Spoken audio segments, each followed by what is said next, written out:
Some of us have trouble recapturing the Christmas spirit that we had as children. Especially those of us who say were raised Protestant and were disaffected teenagers and have recently converted to Catholicism and are still trying to understand what it means to be someone who believes in liturgy and someone who believes in a sacramental universe. I think G.K. Chesterton's biography of St. Francis of Assisi really gets across what Franciscan spirituality is and what the Franciscan way of understanding the world is. It's incredibly enchanting. It's incredibly attractive. Now, St. Francis, of course, is the one who designed the nativity scene, which there's one publicly displayed here in Sherwood Park, right by Town Hall. Now, everyone can appreciate the nativity as a sweet, beautiful, quaint little story. But it's much, much richer, and it's much, much more powerful in the context of the entire theology of the Incarnation. In fact, you can't appreciate it apart from Christian theology.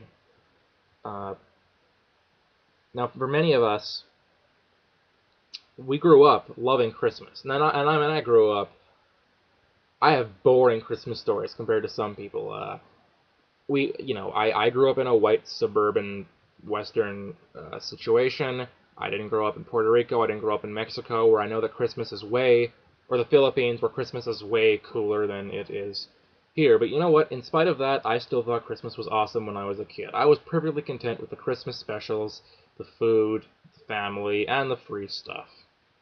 That was all perfectly fine for me. I have trouble getting even just psychologically into that state again, the state of childlikeness, which Christ said, without which you shall not enter into the kingdom of heaven. That's what conversion is. Becoming like a little child, according to Jesus Christ. So, one way that I've been trying to sort of psych myself back up for Christmas, or I shouldn't think about it so crassly and so cynically, but trying to rekindle the Christmas spirit, is by thinking about Santa Claus. Santa Claus, really, I think, in its pure and unadulterated form, represents the Catholic attitude towards Christmas, the Catholic celebration of Christmas, the truly liturgical Christ Mass. Now, of course, Santa Claus is an amalgamation of St. Nicholas and figures like Thor, even. But if you know anything about St. Nicholas, I mean, he was a bishop who worked with the poor, so he's a good role model for the clergy today, who are so riddled with scandal and so forth. And also famously went up and punched Arius in the face for being a heretic. Also something that we could probably learn something from.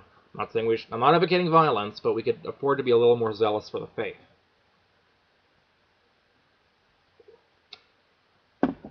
Now, you look at the Reformation countries such as Germany, or I mean the countries that the Reformation affected. Santa Claus, there was a legitimate war on Christmas, and Santa was, like, persecuted. And Martin Luther, for example, thought that we should replace, the Germans should not commemorate St. Nicholas, but instead should have the Christkindl, the Christ child, the little Christ child, who came and brought presents on, Christmas, and he disappeared before you could ever see him. Protestantism, of course, has a God you can never, ever see or encounter. And, of course, now Kris Kringle is just a name for Santa Claus, courtesy of Miracle on 34th Street and so forth. But, so that should tell you something. There's something about Santa Claus which is really, really Catholic, which is really, really sacramental. And let me put this forward to you. Santa Claus is real, in a certain sense, in the sense that St. Nicholas is up in heaven. He does indeed, see you when you're sleeping and know when you're awake. There is, in fact, I think also the reason Protestants didn't like Santa Claus is because he operates on kind of a merit theology. He rewards you if you're good, he punishes you if you're bad. There's no grace involved there. And in fact, there's not only is there, there's not Santa's workshop, but there are a lot of what we would call, elves. There's angels and archangels and hosts of saints, hosts and hosts of Santa Claus-ish figures. That is a pretty remarkable thing if you think about it. And if believing in Santa Claus, or at least thinking that Santa Claus is a really cool idea, makes Christmas magical for you as a kid, knowing that there was that there is, in a sense, a real Saint Nicholas up in heaven, up in the North Pole of the universe, looking after you on behalf of God Almighty. That should make the whole year Christmas for you. That should make everything magical, everything mystical, everything wonderful for you. It's also a good way to challenge people and offend them by saying that you think Santa Claus is real. Um, it's got some charm behind it. And it invites people to call you superstitious and naive, and I always welcome that in this culture.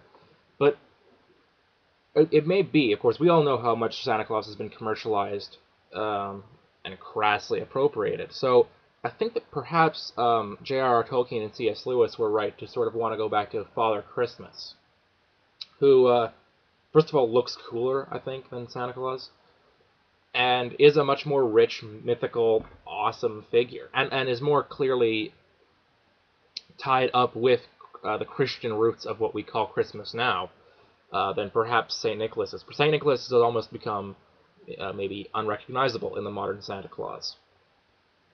Let me just close with this thought that I think God always carves out as many channels of grace as he can.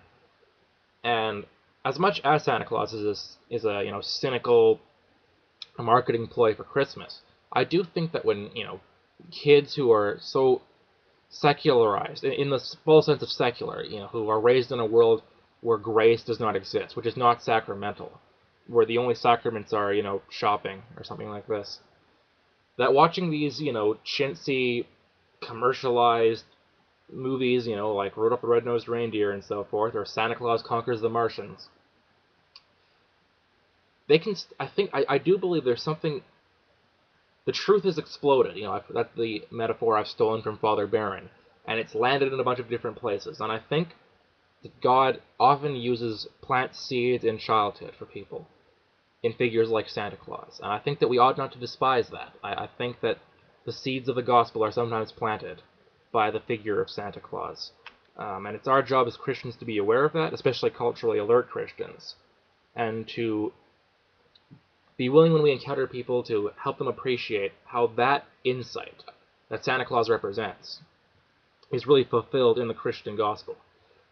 Sometimes atheists will allege that God is just Santa Claus for grown-ups, and I would reverse that. I would say Santa Claus embodies and represents and teaches what God is and who God is, at least in some of his nature, to us when we're most receptive to learn about it as children.